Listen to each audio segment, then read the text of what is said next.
Salsabila Asrita Putri dengan NIM 22051108, mahasiswa pendidikan masyarakat dari kelas A. Di sini saya akan menjelaskan materi tentang ontologi, epistemologi, dan aksiologi.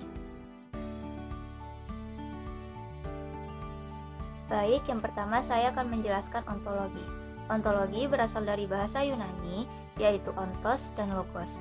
Keduanya memiliki arti tersendiri. Ontos yaitu ada, dan logos artinya ilmu. Jadi, ontologi adalah ilmu yang mempelajari tentang keberadaan. Ide konsep ontologis dicetuskan oleh Plato yang memilih konsep ide bahwa hakikat atau keberadaan sesuatu itu berada di alam ide atau di dalam kepala kita. Ketika mengaplikasikan ontologi terhadap objek, maka akan dilakukan pemeriksaan dan analisis. Apakah sesuatu itu ada atau tidak? Karena terkadang keberadaan realita menipu. Misalnya seperti penampakan warna langit yang berwarna biru. Jika dilihat lebih dekat, maka warna langit tersebut bukan lagi warna biru. Oleh karena itu, di dalam ontologi mempelajari membedakan antara penampakan dan kenyataan. Karena terkadang sesuatu yang nampak itu belum tentu sesuai dengan realitanya. Contoh dari ontologi itu sendiri adalah rumah. Saat ingin membangun rumah, hakikatnya rumah itu berada di alam ide atau di dalam kepala kita. Sebelum membangun rumah, pastinya gambaran rumah itu sudah ada di dalam ide atau di dalam kepala kita. Jadi, ontologi itu mempelajari tentang hakikat atau keberadaan sesuatu. Contoh lain dalam bidang keilmuan, jurusan manajemen pendidikan Islam di suatu universitas. Jika dikaji secara ontologi, maka akan berbicara tentang apakah jurusan ini benar adanya atau hanya nama saja. Karena jurusan manajemen pendidikan Islam sama halnya dengan manajemen pendidikan pada umumnya, secara umum. Baik, yang kedua saya akan menjelaskan tentang epistemologi. Epistemologi berasal dari bahasa Yunani, yaitu episteme dan logos. Keduanya memiliki arti masing-masing, yaitu episteme yang artinya pengetahuan dan logos yang artinya ilmu. Jadi, epistemologi adalah ilmu yang membahas tentang pengetahuan. Dalam epistemologi, sesuatu akan dilihat dengan cara bagaimana sesuatu itu ada atau bagaimana cara mewujudkannya. Oleh karena itu, epistemologi di setiap aliran filsafat memiliki sumbernya masing-masing.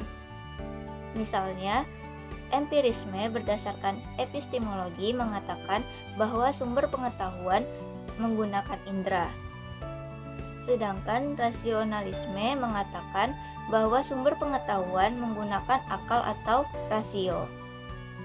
Jadi di setiap aliran filsafat memiliki epistemologinya masing-masing dan berbeda dalam bagaimana cara mendapatkan pengetahuan tersebut. Contoh untuk epistemologi bisa sama seperti ontologi, yaitu rumah. Jika ontologi berbicara tentang apa itu rumah, maka epistemologi berbicara tentang bagaimana membangun rumah. Karena pada dasarnya setiap arsitek memiliki cara atau metode masing-masing dalam membangun rumah. Contoh lain seperti manajemen pendidikan Islam tadi, jika ontologi membahas apa itu manajemen pendidikan Islam, maka epistemologi membahas bagaimana manajemen pendidikan Islam itu diadakan atau diciptakan. Baik, yang terakhir adalah aksiologi. Aksiologi berasal dari bahasa Yunani, yaitu aksi dan logos. Keduanya memiliki arti tersendiri, yaitu aksi yang artinya nilai dan logos yang artinya ilmu. Jadi, aksiologi adalah ilmu yang berbicara tentang nilai dan kegunaan. Peran aksiologi di dalam filsafat merupakan suatu bagian hal yang penting karena membahas terkait persoalan nilai. Mengapa sesuatu dinilai baik atau buruk, indah atau tidak indah, serta hubungannya dengan nilai etika dan estetika. Contoh dari aksiologi bisa dikaitkan dengan ontologi dan epistemologi tadi, yaitu rumah. Jika ontologi berbicara tentang apa itu rumah dan epistemologi berbicara tentang bagaimana membangun rumah, maka aksiologi berbicara tentang apa kegunaan dari rumah. Contoh lain dari manajemen pendidikan Islam, jika ontologi membahas atau berbicara apa itu manajemen pendidikan Islam, dan epistemologi berbicara tentang bagaimana manajemen pendidikan Islam itu diadakan atau diciptakan, maka aksiologi berbicara tentang apa kegunaan manajemen pendidikan Islam.